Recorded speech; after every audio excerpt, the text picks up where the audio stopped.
कुणबी समाजोन्नती संघ मुंबई शाखा पेण यांच्या वतीने ज्येष्ठ नागरिक सन्मान व विद्यार्थी गुणगौरव सोहळा। पेण येथे कुणबी समाजोन्नती संघ मुंबई शाखा तालुका पेण यांच्या वतीने ज्येष्ठ नागरिकांचा सन्मान व यशस्वी विद्यार्थी गुणगौरव सोहळा रविवार दिनांक 16 जून रोजी महात्मा गांधी वाचनालय येथे आयोजित करण्यात आला होता। या कार्यक्रमाची सुरुवात दीपप्रज्वलनाने करण्यात आली होती।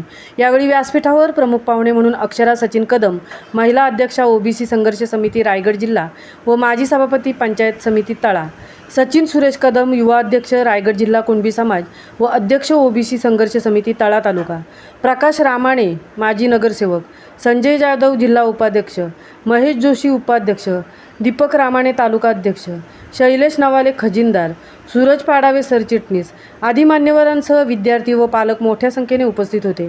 या कार्यक्रमामुळे कुणबी समाजोन्नती संघ मुंबई शाखा पेण तालुका यांच्या वतीने उपस्थित मान्यवरांच्या हस्ते तालुक्यातील कुणबी समाजातील ज्येष्ठ नागरिकांचा सन्मान तसेच कुणबी समाजातील इयत्ता 10वी-12वी मधील उत्तीर्ण विद्यार्थ्यांचा सन्मानचिन्ह व भेटवस्तू देऊन गुणगौरव करण्यात आला। तसेच इतर इयत्तामधील गुणवंत विद्यार्थ्यांचा देखील यावेळी सन्मान करण्यात आला। यावेळी महिला अध्यक्षा अक्षराताई कदम व ओबीसी तालुका अध्यक्ष सचिन कदम यांनी उपस्थित विद्यार्थी व पालकांना मार्गदर्शन केले। या कार्यक्रमाचे सूत्रसंचालन आदर्श शिक्षक गणेश थवई यांनी केले, तर आभार प्रदर्शन शाखेचे तालुका अध्यक्ष दीपक रामाणे यांनी केले।